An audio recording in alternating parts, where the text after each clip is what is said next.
Now, in other stories from around the world, a total of 39 Palestinian detainees have been released from Israeli prisons in exchange for a group of hostages held by Hamas. The deal, mediated by Qatar, includes a 4-day pause in the fighting. They are accused of a range of offences from throwing stones to attempted murder. Some are convicted while others are awaiting trial. The group of 24 women and 15 teenage boys were released across the Beituniya checkpoint in the occupied West Bank. They will then be allowed to return home, according to Israel's prison service. The detainees were chosen from a list of 300 women and minors compiled by Israel. Less than a quarter of those on the list have been convicted. The vast majority are being held on remand while awaiting trial. Most of those listed are teenage boys, 40% of them under the age of 18. There is also one teenage girl and 32 women.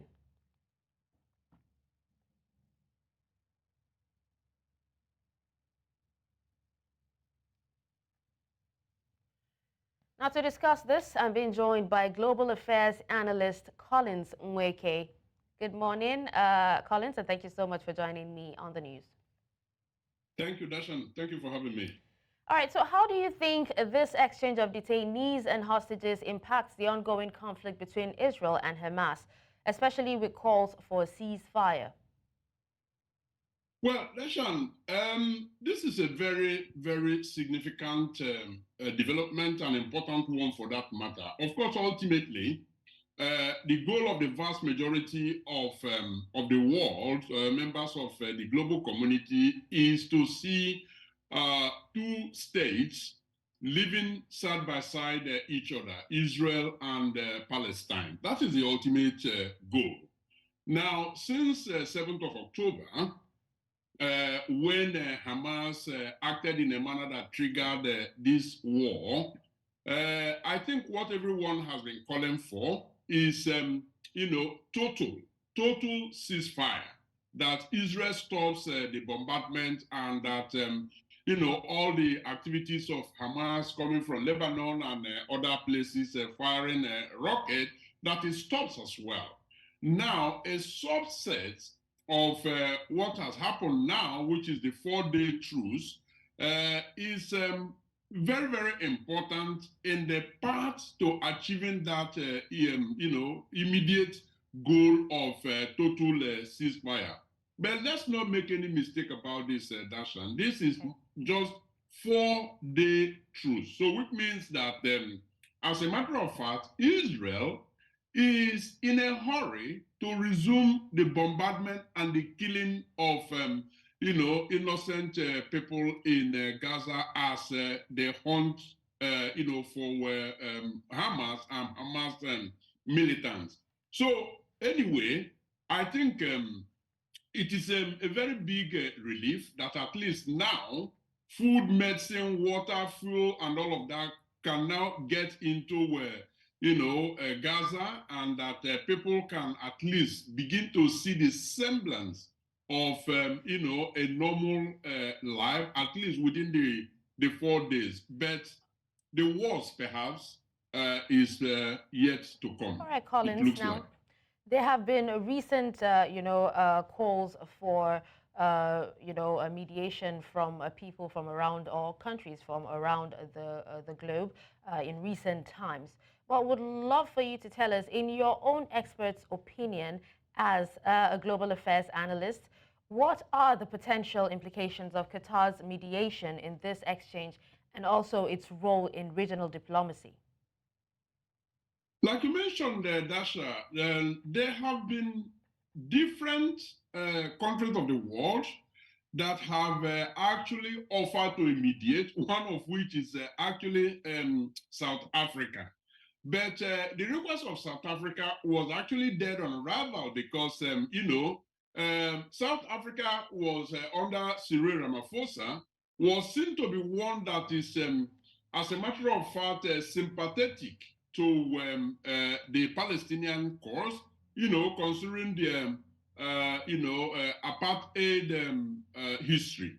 Now, other countries, made the offer, but Qatar appears to be the one that both Hamas, the Palestinian authorities on the one hand, and then Israel found to be more credible in terms of the fact that they have actually taken a position that is somewhere in the middle in terms of blaming Hamas and condemning its actions, while at the same time, calling out Israel for the atrocities that it has been committing over centuries.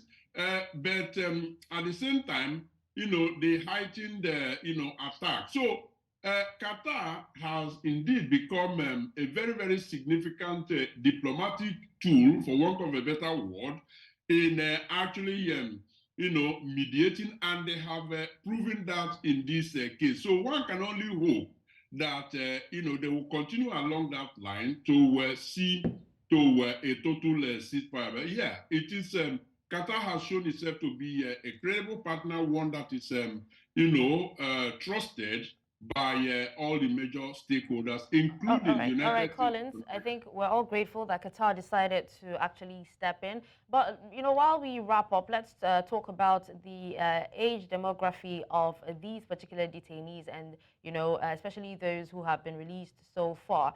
Talking about a high percentage of teenage boys. That's about 40% of them. What would you say are the potential long-term consequences of reintegrating and also rehabilitating them into society, and what measures can be put in place to actually, bridge the gap of rehabilitation of these teenage boys, considering what they might have passed through, in the camp of Hamas?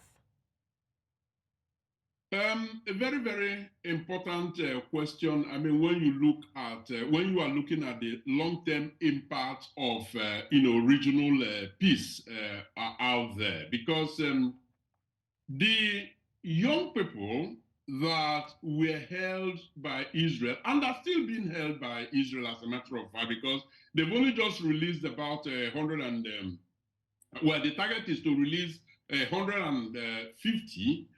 Out of which I think about 39 have been released. And like you said, overwhelming majority of them are young people, teenagers, as a matter of fact. And what is their crime? Some of them, their crime is actually as little as, being found in where they ought not have been, or even throwing stones. So that brings us to the, to the reasoning that the war, the battle that Hamas is fighting is actually a battle of ideology. And these are young people that are meant to actually continue when, the old brigade of Hamas have been wiped out, as Israel has promised. So you see, the point is all right, that Collins, it's quite an interesting conversation we're having at the moment, and sadly would have to stop here, but we'll definitely have you back again to discuss further on this. Thank you so much for your time and your opinion on this matter. My pleasure. Thank you for having me. Have a good weekend.